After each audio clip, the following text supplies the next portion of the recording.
overloading, and the one before that we looked at method overloading. What we're going to look at today is static. Now what we've been doing is we've been creating objects. We've been instantiating classes, and so what we do is we create a copy of a class, which, if you imagine that a class may have like 100 methods, 100 data members. So when you copied that class, every single one of them go into memory. And so if you don't use it, every single one of them, then it's expensive. It's expensive in the sense of all the memory you're using up just to make a copy of that class. And you may make maybe 4 or 5 different instances of that one class, so 4 or 5 different copies. So what static does is static cannot be copied. So you don't access it from like an object. It's like main, there can only be one. And so what you do with when you declare something static, you give its path. You do not create an object like we did. If you look here, we've created third, fourth class and answer class.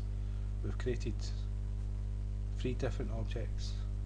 So we instantiated these 3 classes. So that's 3 instances. We could do a lot more. So that's all different copies. But when we've created an object, we've copied every single method and every single data member from that class into memory. And so that's expensive if we just want to use one method, or we just want to access one data member. And so it's like in the old programming languages before object-oriented programming, you had C, you had Pascal, and you had like assembly language. Now you had a scope for variables, and that scope was determined by where they were declared. So if you declared a variable at the very outside all the methods, then that variable was global, and so you could access that variable from any method. They were called functions, any function within that code. So it was as long as that program is running, that variable was always alive and accessible. But if you declared a variable inside a function, the lifetime of that variable was only within that function. So it wasn't global. It was just for the scope of that variable. And so in Java, you've got static variables, and that static variable behaves like a global variable. You can access it from outside the class. You do not need to create an instance to access it, and that's what I'm going to show you. That's what we've done there. We created an instance. But what I've done, I've went to main, and we're only going to have 2 lines of code in main, right?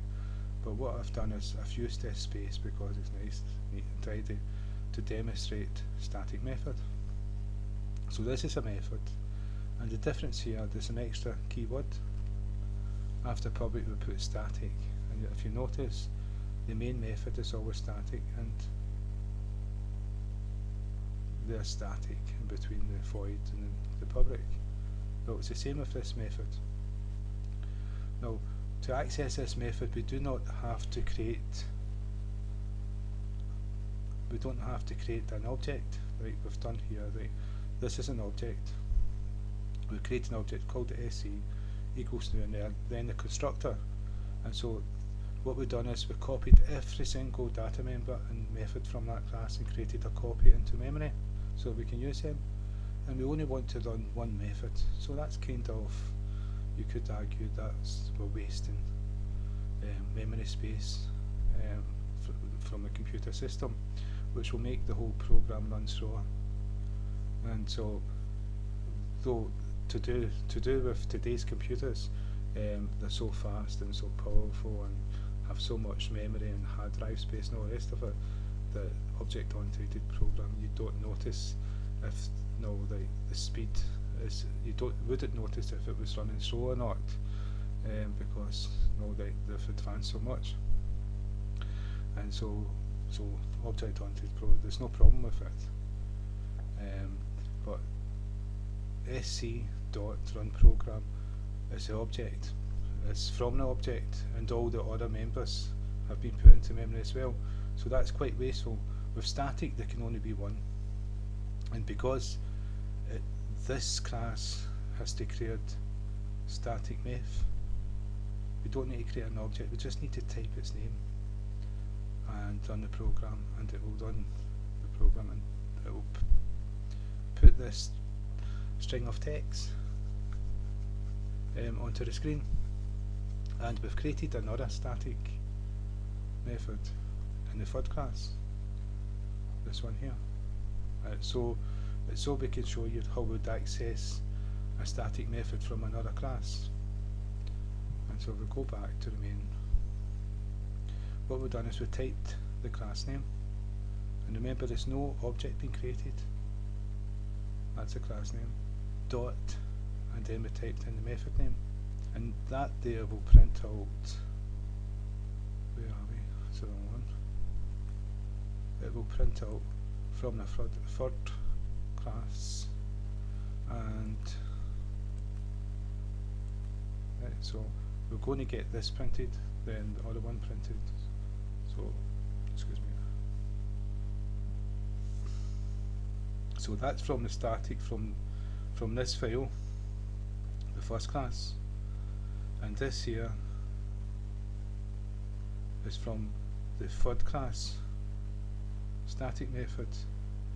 And notice we didn't create, unlike this, we created an object. We didn't create an object. No, static methods are good, but they're not safe. If you can access it from outside the class, so can someone else. It's like global variables. It's like they have their purpose, but you want your variables to be private, and access them with get and set methods and go around that way. And it gives an element of security. And so you don't really want methods that are static or variables that are static, but you can use them. And so that's static methods. So again, thank you for your time.